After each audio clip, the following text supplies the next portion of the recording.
The reason I chose Center for Advanced Legal Studies is because I found out it was an accredited program. Welcome, everyone.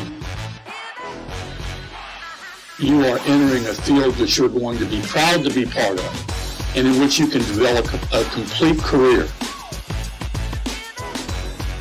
They started in one area and then went to another area. It's about creating value and doing good things. Now that's versatility when you can do that in a career. Congratulations.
Good morning. My name is Tammy Riggs, and I'm the Director of Outreach and Career Services.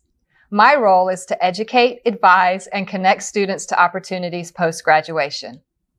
I look forward to working with you all, and I extend my warmest congratulations to everyone receiving certificates and degrees.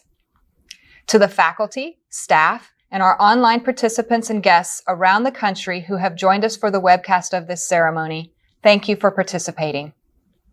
It is my pleasure to welcome you to Center for Advanced Legal Studies Virtual Graduation and Achievement Recognition.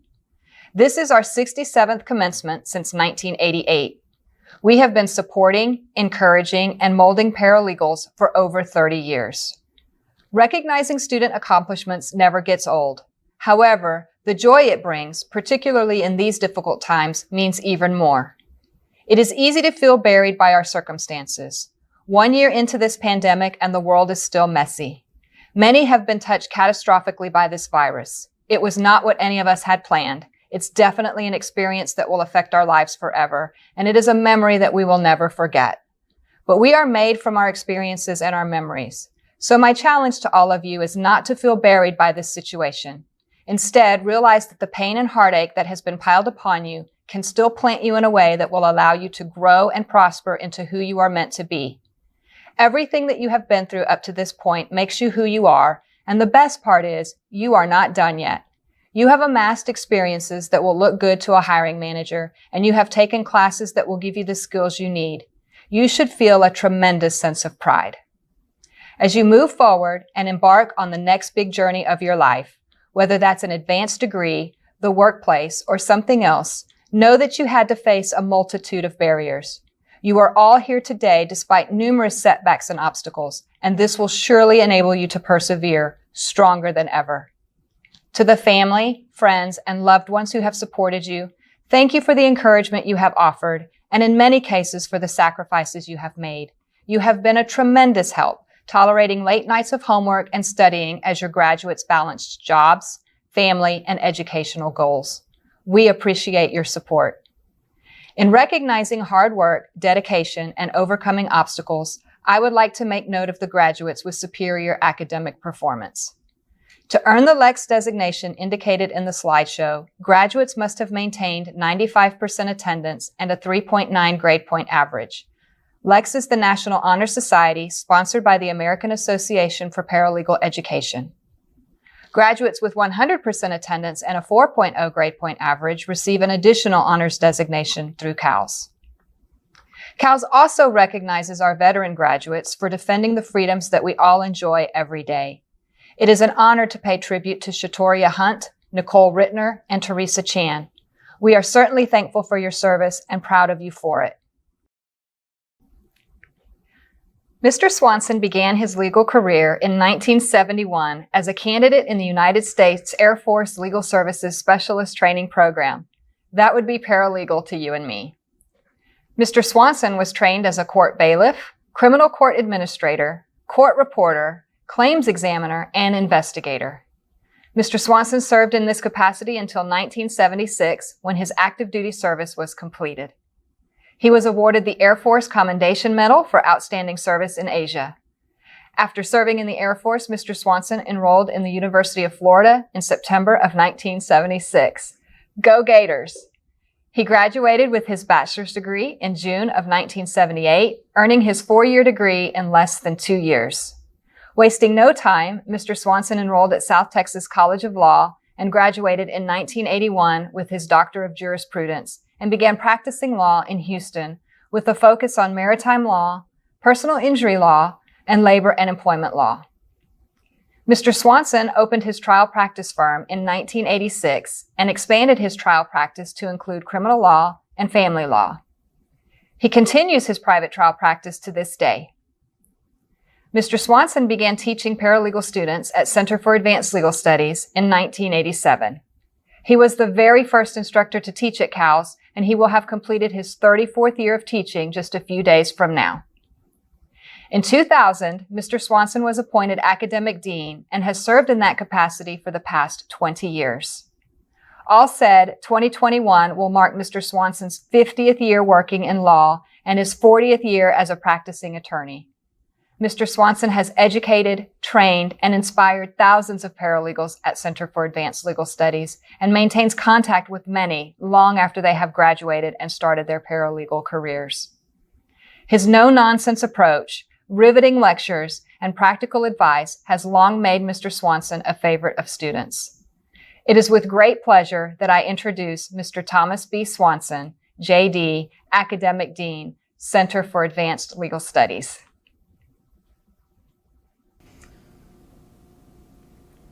Good morning, graduates, families, and friends. It's a real pleasure to have the opportunity to speak to you today. And I want to start out by telling each and every graduate, congratulations.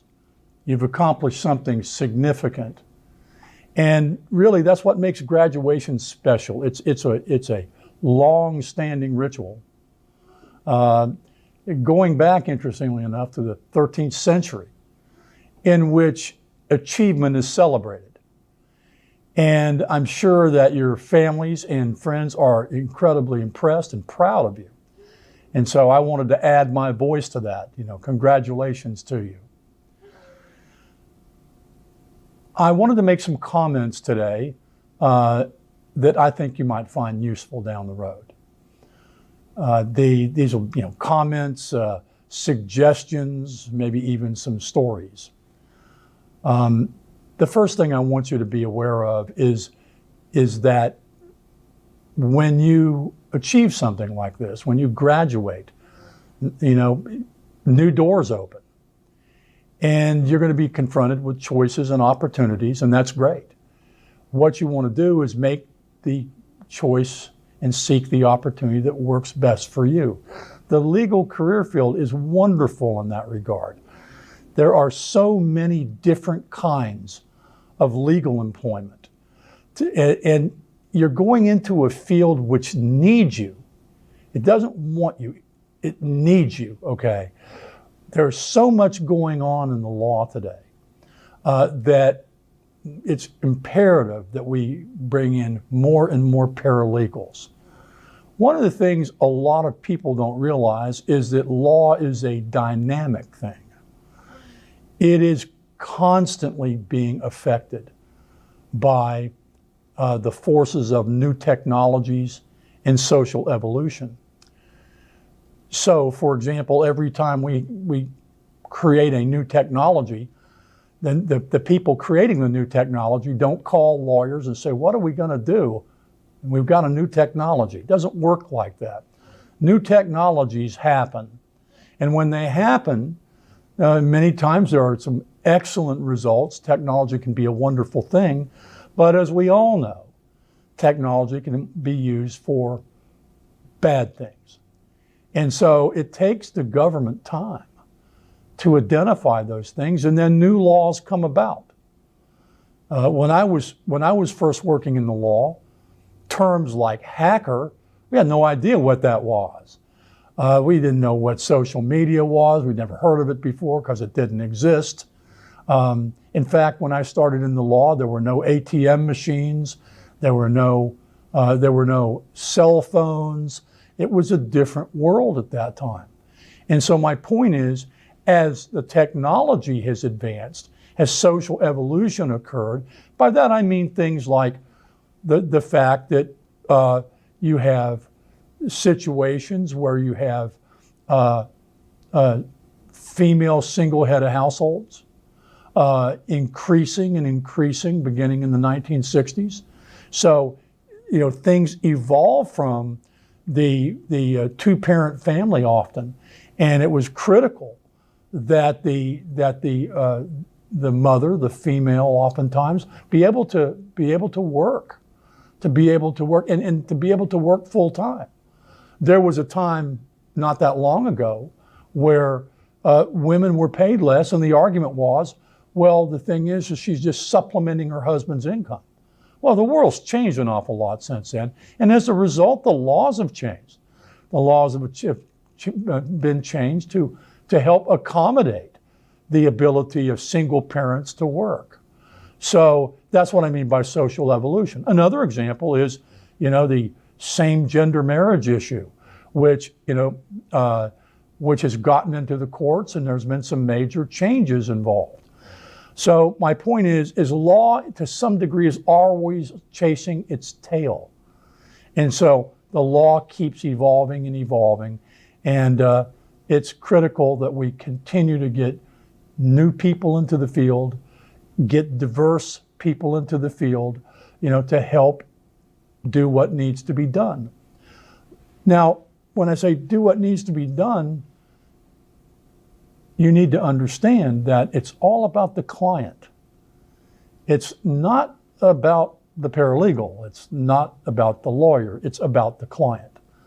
When you go into the legal career field, you're there to help people. I point this out to you because it's good to know that, and I say this often to my students, is that you are not there to judge your clients. You are there to help your clients.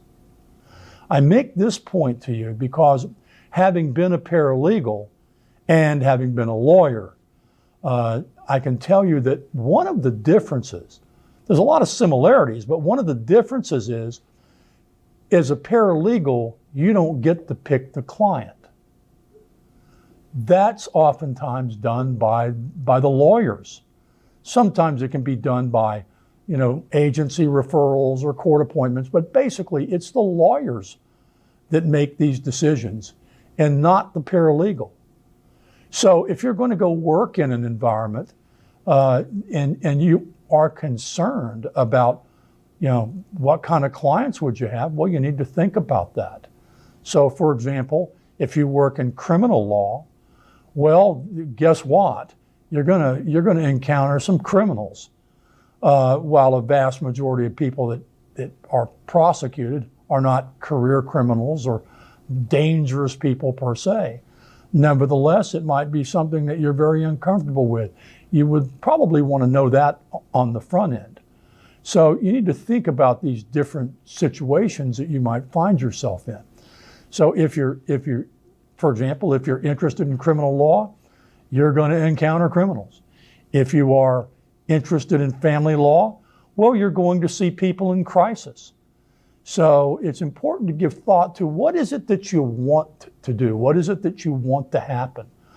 What is the trajectory that you want to take as you go into this career field? And the good news is there's so many choices. I'm sure that there's something for just about everybody. I used to play a game with students about, matching your existing skills up with your job as a paralegal to enhance your situation. And I had a student raise his hand and he says, I don't know if I would be very good as a paralegal. I mean, I don't even like people that much. And I remember telling him, well, there's always probate. They're dead, And, the thing is that the point is that you might not be a people person. You might not want to deal with people in crisis, okay? There's still many types of positions, and you can be a great help and of great value, but you've got to give it some thought on the front end.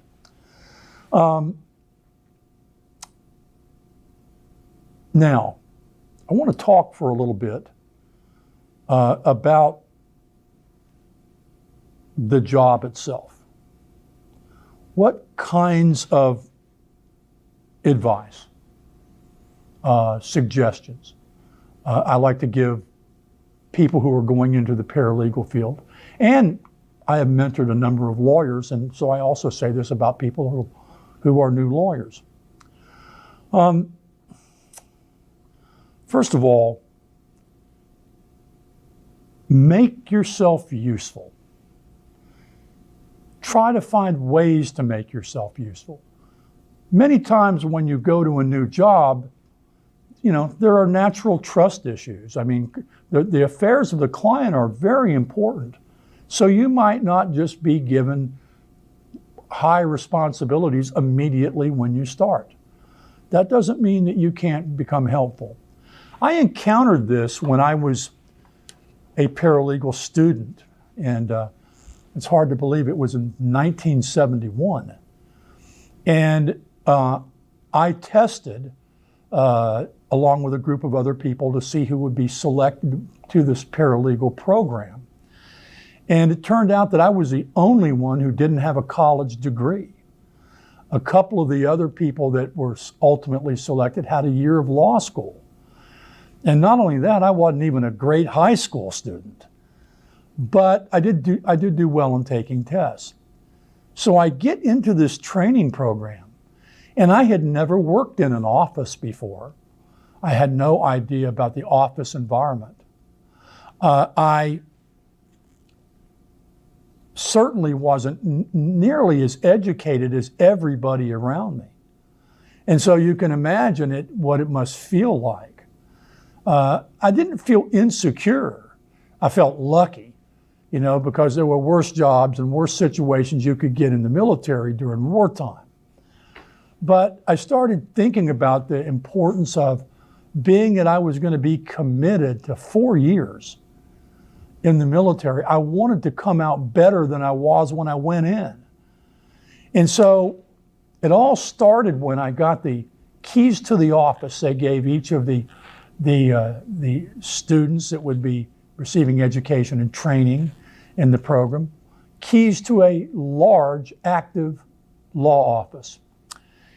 And so this is where I fell in love with the law library. I go in the law library and I see all these books. And I was just fascinated. I mean, it reminded me of the library I'd seen on a legal TV show one time, and how I was amazed at how big these books were and how many of them there were and so forth. And so what I started doing, realizing that I was essentially inferior to just about everybody there, was I would go in about 2 hours, 2.5 hours before the duty day started, and I would pull books from the library and start reading them. These were what were called case reporters, which I didn't know at the time. And it was, as most of you know, that there are times where there's a result in a case and someone says, I'm going to appeal. I disagree with the decision and so forth. Hear that a lot. Well, what isn't as well known is that for about 900 years, appeal courts have existed, and they have issued written opinions on the cases that they have reviewed. And so that, in every state in the United States, they have case books which have the opinions of the state appeal courts, and then there are the federal appeal courts. Well, the books I started reading were on military appeals of court-martials. And they went back to World War I and all this sort of thing. And I would read every morning for a couple of hours. It was fascinating. I mean, it took time, but I began to realize the thing about these case reporters was it was all about real things that happened to real people. So when I would come in the morning, what I would do is I started fixing the coffee there. This was the days where they had these percolators. They didn't have Mr. Coffee, and they didn't have Starbucks and that sort of thing.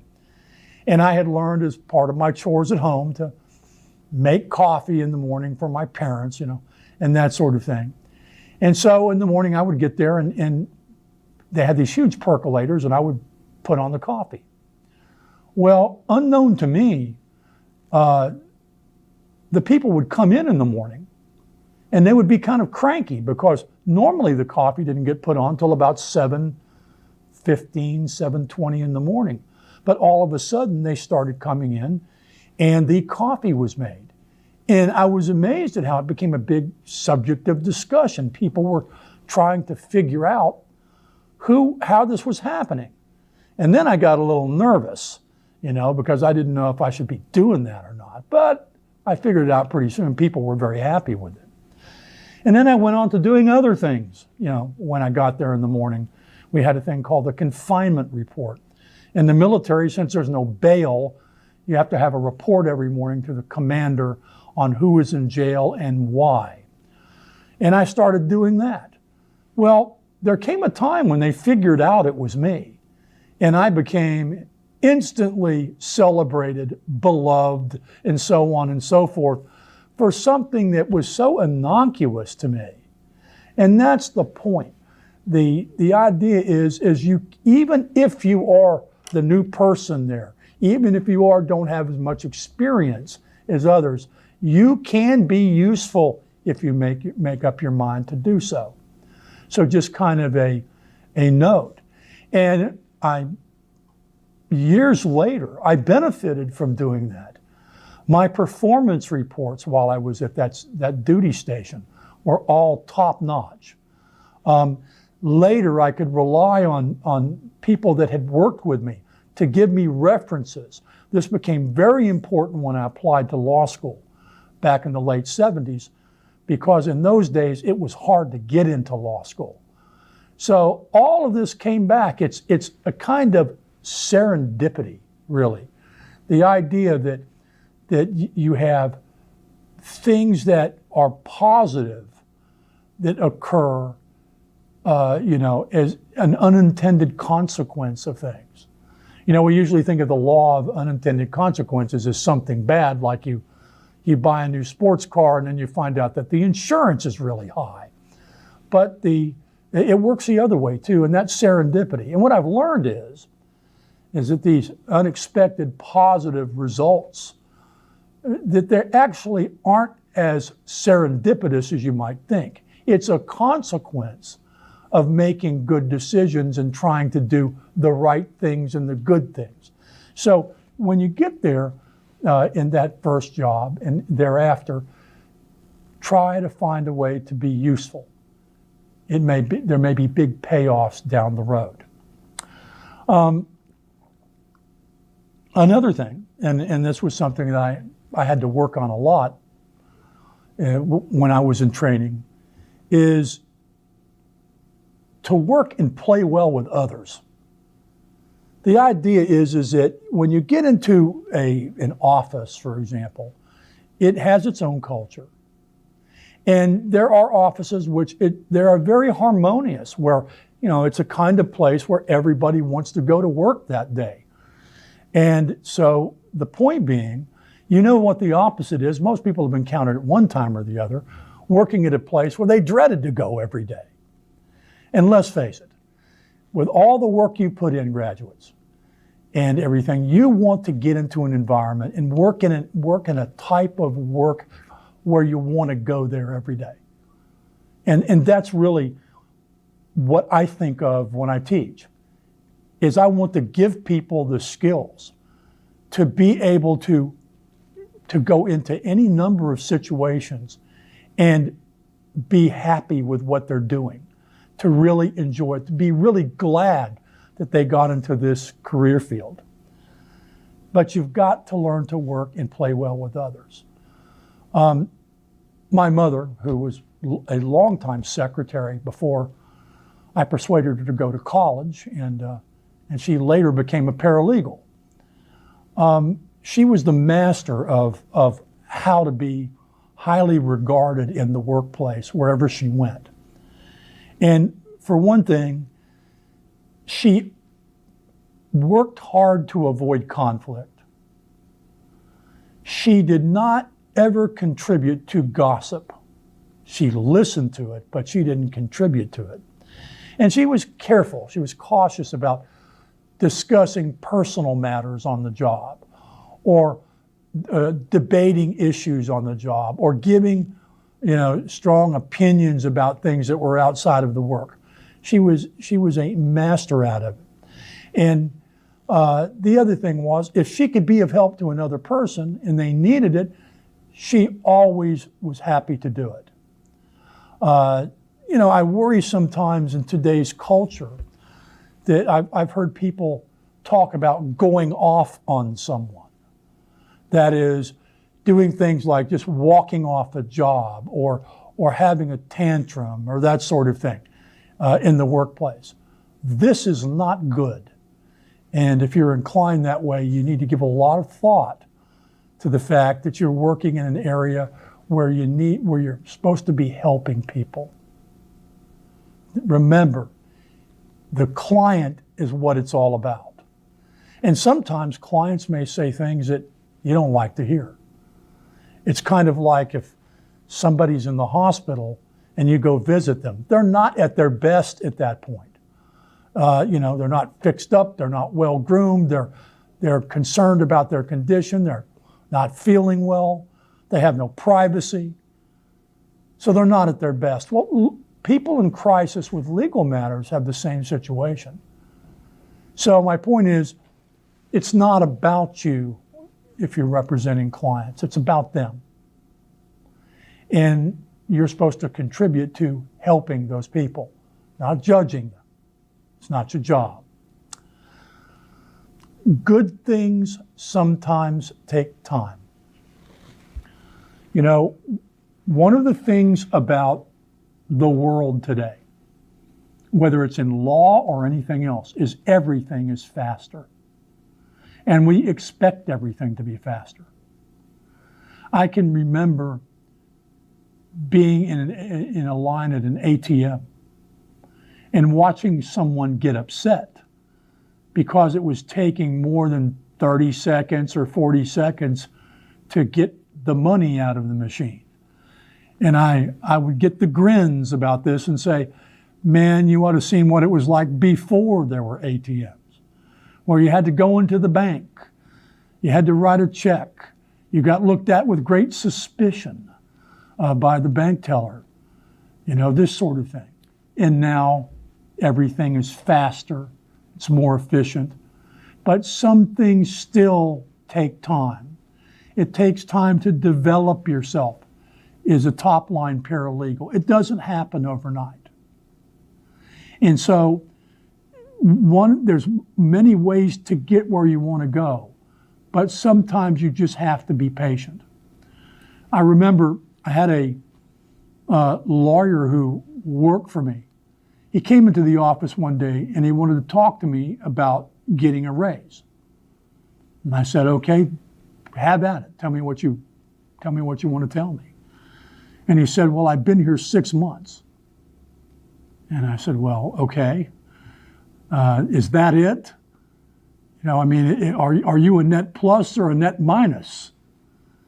And he brought no evidence with him. He didn't develop any evidence to be able to show that this person should be advanced, should make more money.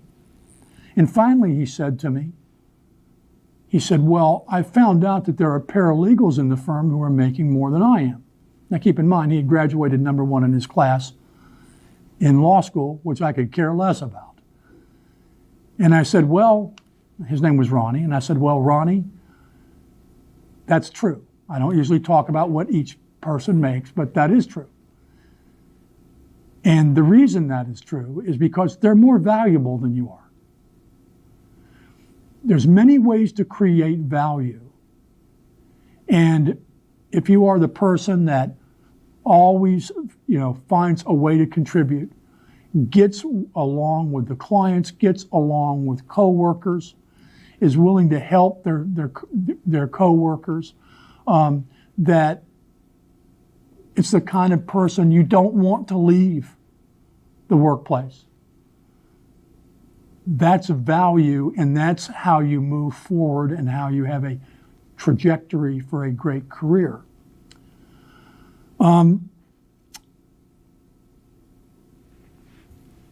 Be on the lookout for mentors. I am very fortunate to have had great mentors. And one of them I want to mention just as an example, and his name is Dan Garza. And he was my training officer when I was a paralegal student.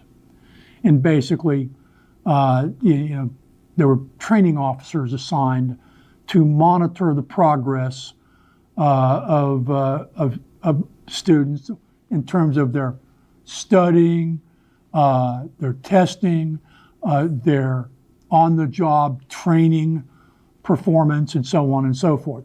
And I will tell you, I needed a lot of work. I wasn't familiar with offices really. My idea of what a loft should be like is Perry Mason, Della Street and the detective there. And it was quite different. But one thing that really got to me one day was we would take these tests, and to go to a new section, you had to pass the test. You had to make an 85, I think it was. And I think I made an 87. And I was feeling good about myself because, I passed the test. Until Sergeant Dan Garza told me that no, I was going to need to take it over. And I said, what do you mean? He said, well, it's not good enough. I said, it's over an 85. He said, well, that's not satisfactory to me. And I got very upset, like, what's going on here? This is not right. And he said, let me tell you something. I don't want an 85% pilot flying the plane I'm in. I don't want an 85% surgeon operating on me. I don't want an 85% paralegal working with me. He said, so that's the way it's going to be. And, I acted in a pretty predictable way, being, 18, 19 years old. I hated the guy, okay? I mean, I felt I was being treated so unfairly. But I found out that in the long run, he was so correct, especially with me. He forced me to develop a discipline, to study, to not be satisfied unless I got the highest possible grade I could get.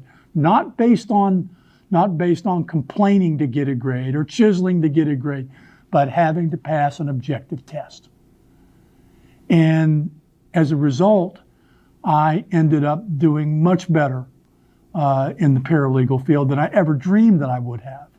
I got some of the primo jobs you could get as a military paralegal, and it turned out to be a defining experience for me. So mentors can make a lot of difference. I've had many others, but Dan Garza is just one example. An unyielding, demanding of excellence sort of person. And sometimes that really gets to people. But think about it, that don't you think most people would be better off for at least encountering someone like that, someone that took that point of view? It sure worked for me. So, not all mentors are like Dan Garza. He was tough and made no apologies for it. There are a lot of mentors who give you insight into how to deal with clients. There's one lawyer that I mentored, and I have to really admire her because her way about doing things is so much different than mine. And I use this as an illustration because there's all different kinds of lawyers by personality, outlook, devotion, that sort of thing. But I have always been more of a clinical type of person. I try to solve problems, and I focus on the problem and want to leave the client better off than before they met me. But I'm not a touchy-feely person. But this lawyer that I mentored, it was so admirable. She would hug her clients. She would cry with her clients. I mean, she would just, be with them. It was kind of like having the doctor hold your hand while you're in the hospital, this sort of thing. And it was an incredible thing to see her. And I have to confess, when I had a situation where I had a client that I thought was going to go into crisis while we were in court, I had her go down there with me because she would go into a small conference room and they would cry together and she would hug the client and that sort of thing. And it made a real difference. So she taught me, I mentored her, but she taught me the notion that sometimes it can be very important to not be totally clinical, to work towards being more human about helping the client. So you got to strike that balance, but at the same time, people are different. I am different in my approach than some lawyers are, so the thing is you have to work within that. Keep in mind that there are areas of law where basically you're focused on achieving specific goals, and you don't necessarily have to hug anybody to do it, okay? Finally, avoid making decisions when you're angry, and do not burn bridges. I have had more benefit in my life by recommendations from people I have worked with and studied under as a student than I could have ever dreamed of. And so I try to follow this rule. I'm not telling you I don't ever lose my temper. It's happened. One day I was upset and I went in and started scolding one of my classes. And while I was in the midst of doing it, another instructor stuck her head in the door and said, "Mr. Swanson, that's my class." So you can imagine how that felt. So it's not a good idea to make decisions when you're angry. What I do is that I give it a day, give it 24 hours, and then think about it. In almost every case, it altered what I thought I was going to do the day before.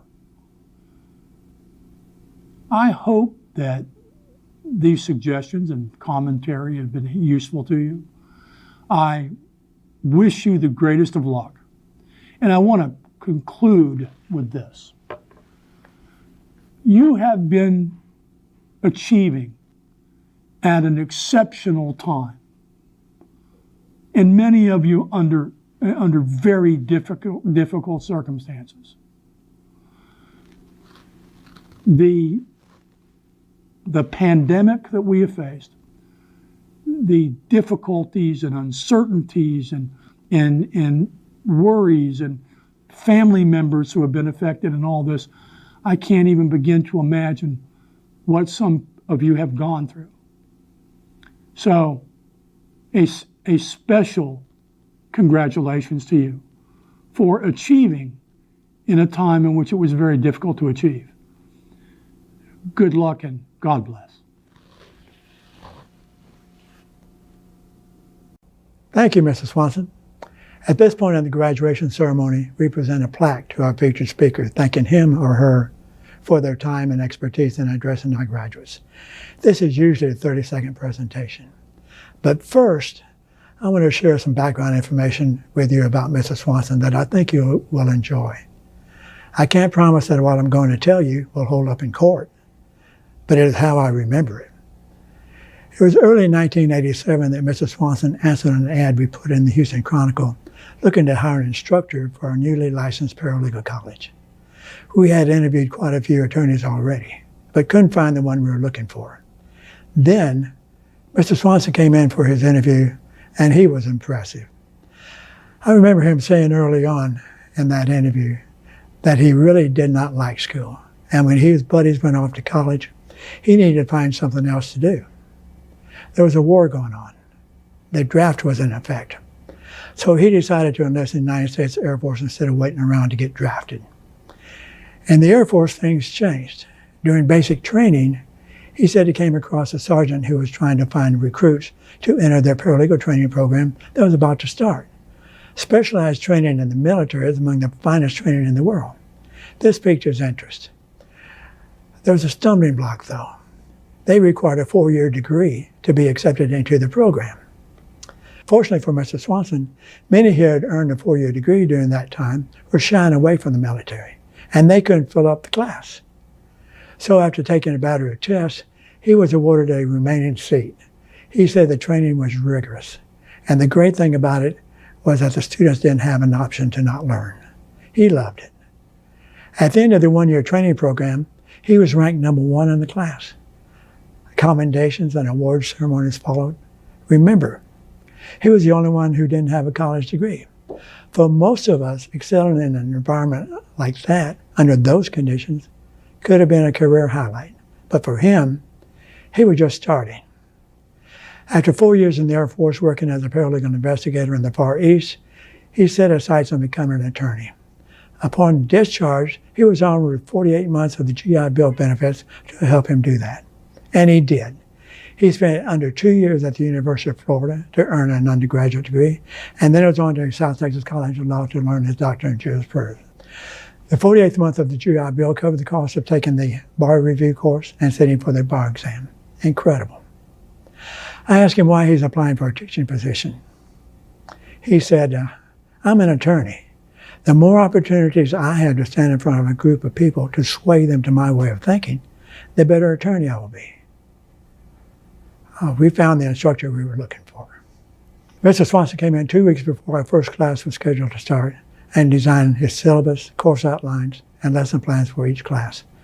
There were no paralegal books to speak of at that time, but I remember one about paralegalism.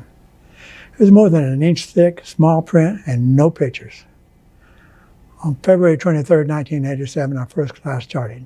No book. There were 16 morning students and 10 evening students. Classes were held on campus. Students were captivated, and it was the end of May before we had the first absence. We were in our offices that first day of class, and about every 10 to 15 minutes, we could hear the class burst out in laughter. It was really an incredible experience. Rules and standards that were placed in effect during that first year are still ring true today. That military training that Mr. Swanson brought with him lives on.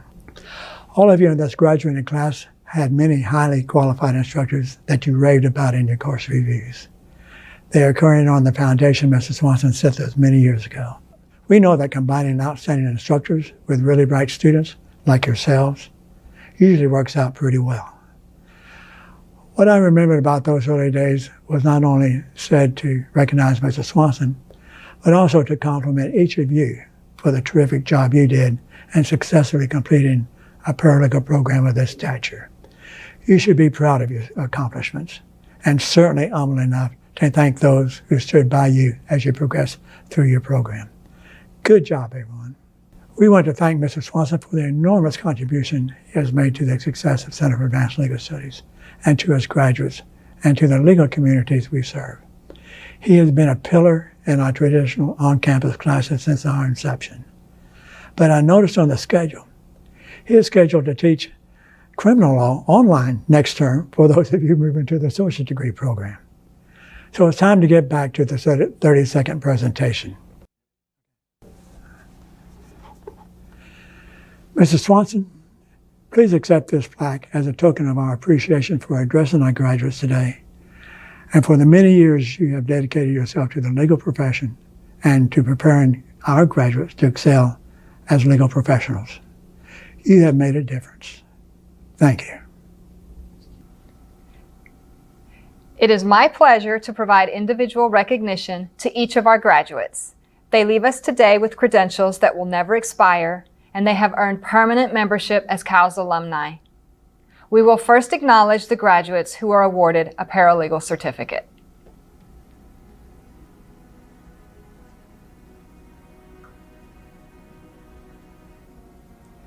Donna P. Adiso.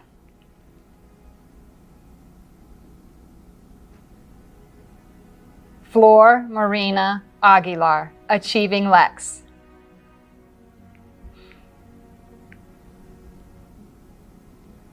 Jessica Neneth Anderson.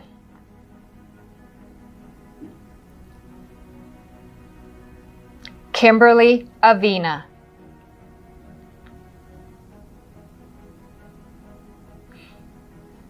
Letitia R. Baker. Brandy Nicole Barnes.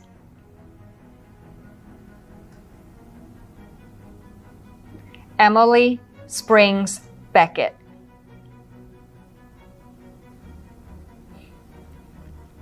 Kelly Marie Bennett, Achieving Lex.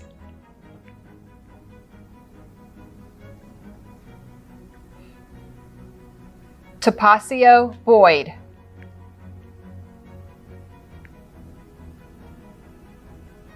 Lawrence Brown.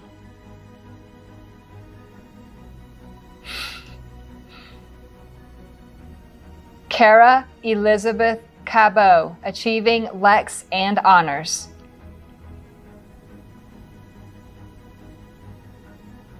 Hannah Marie Carrington.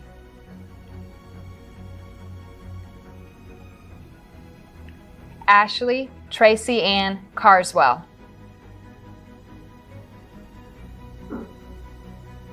Jose Yole Centeno.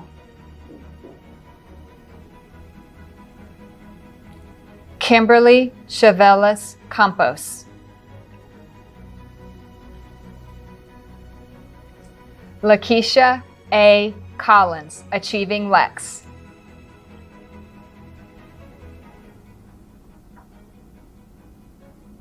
Danita Colquitt, Achieving Lex and Honors.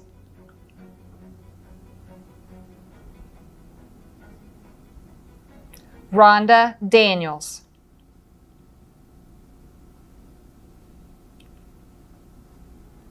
Joshua Adele Day.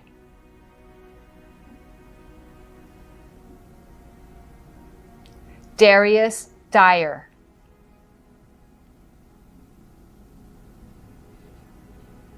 Quint D. Irwin.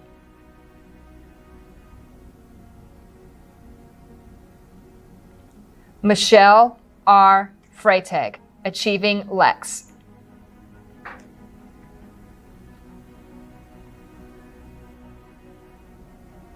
Dorina A. Gali.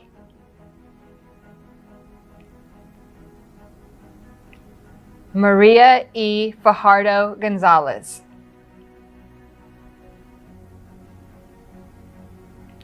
Laura K. Guillen, Achieving Lex and Honors.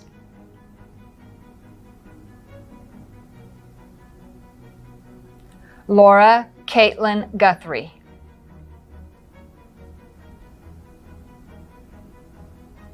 Shantae U. Hampton.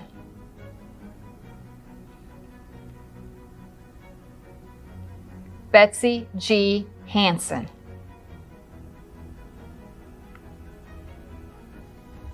Shaylin Harden, Achieving Lex.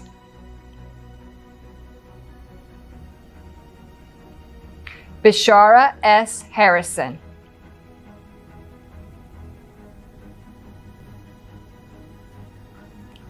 Heather Hook, Achieving Lex and Honors.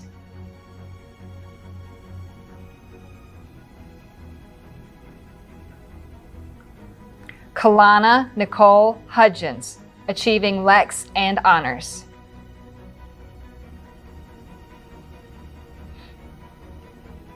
Shatoria N. Hunt.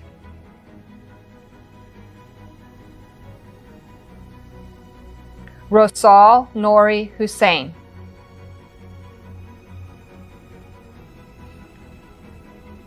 A. Renee Johnson, Achieving Lex and Honors.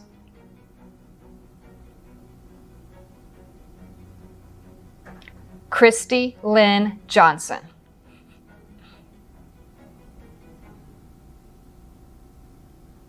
June Jones, Achieving Lex.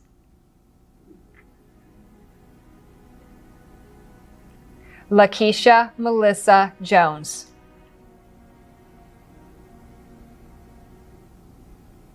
Melinda King, Achieving Lex and Honors.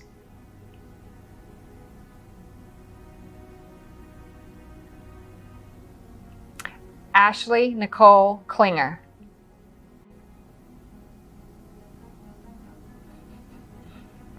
Shamitria Lede Weibel.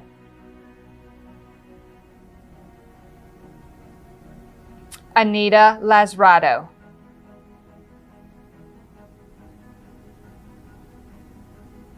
Javon Lavant.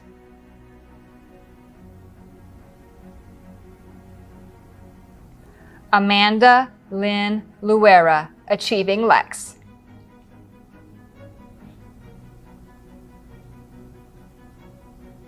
Janice Ivory McKinney.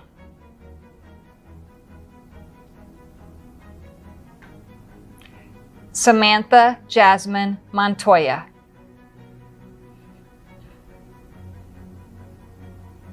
Megan Elizabeth Neal.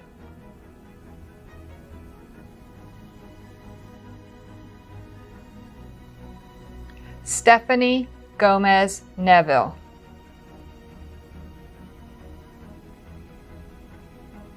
Nathaniel Pope.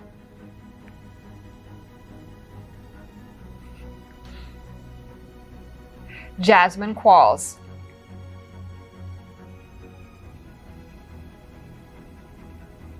Katiushka Vargas Ramirez.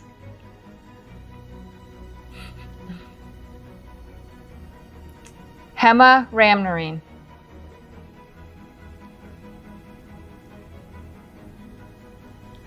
Vanessa J.D. Reyes.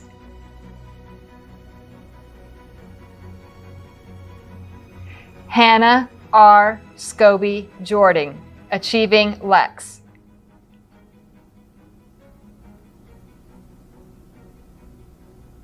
Anna V. Navas Sejas, Achieving Lex and Honors.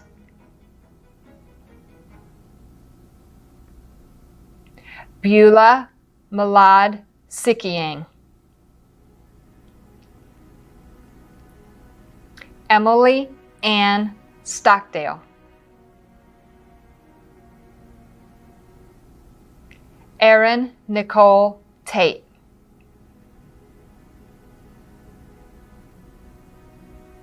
Angela Elaine Thomas, Achieving Lex and Honors.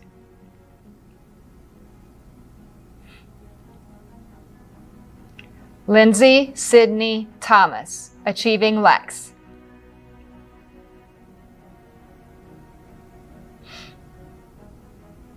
Daniel Alexander Tian, Achieving Lex and Honors.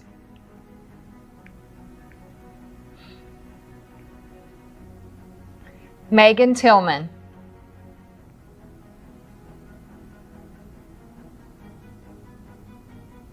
Teresa Tran.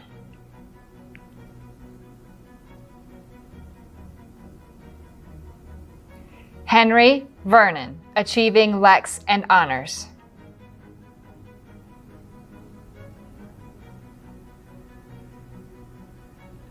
Catherine M. Villaranga.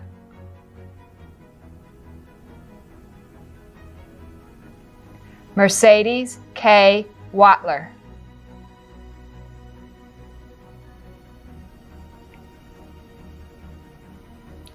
Graduates who are being awarded an Associate of Applied Science in Paralegal Studies are as follows. Joanna Roxana Alex.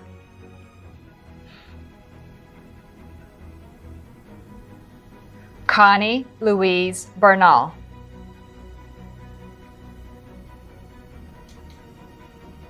Tia Cashaw.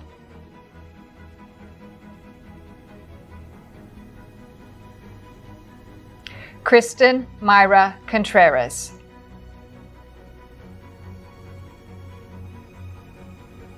Christopher J. Duncan II.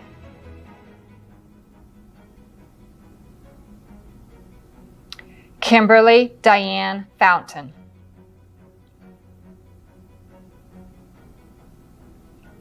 Cassandra Garcia.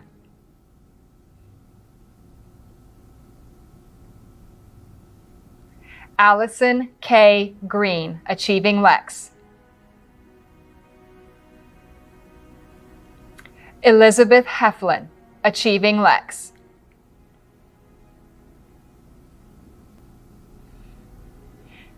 Marianne Grace Lozano.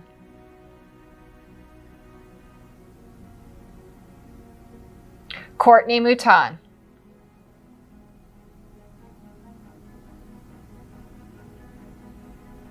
Claudia Eliza Ochoa.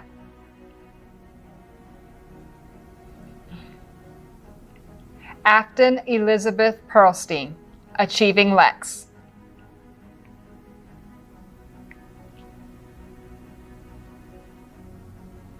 Melanie Ramos.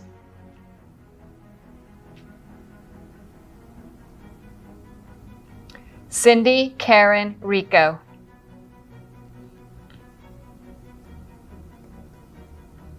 Nicole Marie Rittner.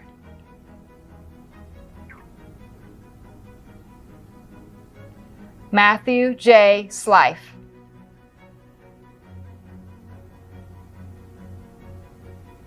LaShavia Denise Tutson.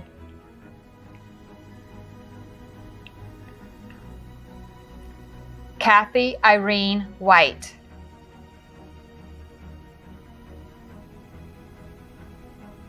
Jennifer N. Wiggins.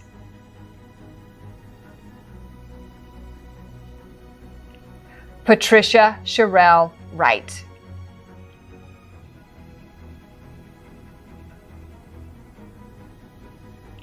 Each of you came to us with aspirations about what education could make possible, and with dreams about how your lives would be changed.